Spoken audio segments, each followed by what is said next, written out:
बहुत दुख के साथ कहना पड़ रहा है कि यदि हम कोरोना वायरस से बच भी गए तो एक और बीमारी हमारा स्वागत करने के लिए तैयार बैठी है।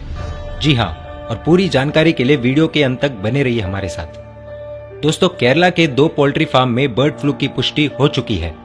5 मार्च के करीब 2 सैंपल केरला से मध्य प्रदेश के भोपाल में टेस्टिंग के लिए भेजे गए थे और उसी टेस्टिंग में बर्ड फ्लू की पुष्टि हो चुकी है।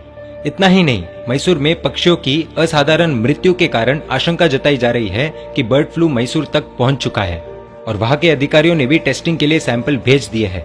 बर्ड फ्लू के चलते केरला 12,000 मासूम जानवरों को खत्म करने वाला है और ये अमानवीय प्रक्रिया शुरू कर दी गई है।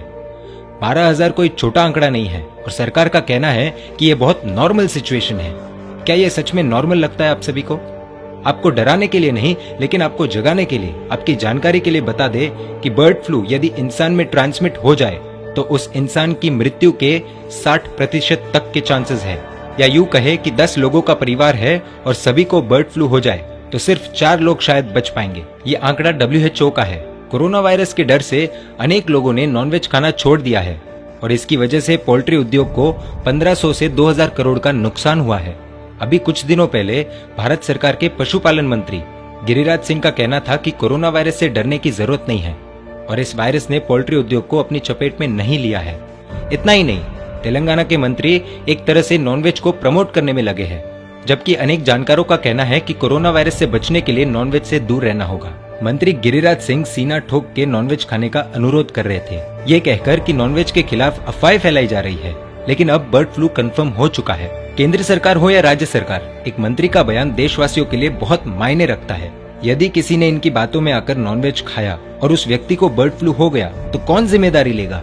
और मान लीजिए कोई ऐसा व्यक्ति जो अपने परिवार में एक लौता कमाने वाला हो, इनके कहने पे यदि अनजाने में वो बर्ड फ्लू इन्फेक्टेड चिकन खाए, गलती से भी उसे ये बर्ड फ्लू हो जाए और यदि उसकी मृत्यु हो जाए तो उसके परिवार की जिम्मेदारी कौन उठाएगा? दोस्तों, हमें एक और बात समझनी चाहिए। मंत्रियों ने ये तो कह दिया कि नॉनवेज सेफ है, इससे कोरोना वायरस इन्फेक्शन नहीं होगा, लेकिन यदि कल बर्ड फ्लू इन्फेक्शन हो गया तो? क्योंकि आंकड़ों के हिसाब से तो बर्ड फ्लू कोरोना वायरस से भी ज्यादा घातक लग रहा है। चाइना जैसा निर्दयी देश भी अपने नागरिकों को कोरोना वायरस से बचाने के लिए अनेक प्रांतों में मांस की बिक्री पर प्रतिबंध लगा चुका है। चाइना तो फल सब्जियों के इम्पोर्ट करने पर आ चुका है और यहाँ भारत में लोगों द्वारा नॉनवेज छोड़ने पर सरकार को चिंता हो रही है। क्या पैसा ही सब कुछ होता है?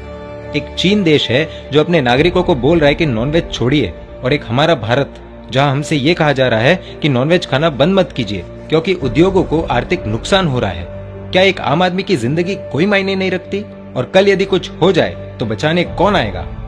दोस्तों, आप सभी से यही रिक्वेस्ट है, अपने टेस्ट के लिए अपनी जिंदगी दांव पे मत लगाइए और सरकार को भी ये बात समझनी चाहिए कि money is something, not everything.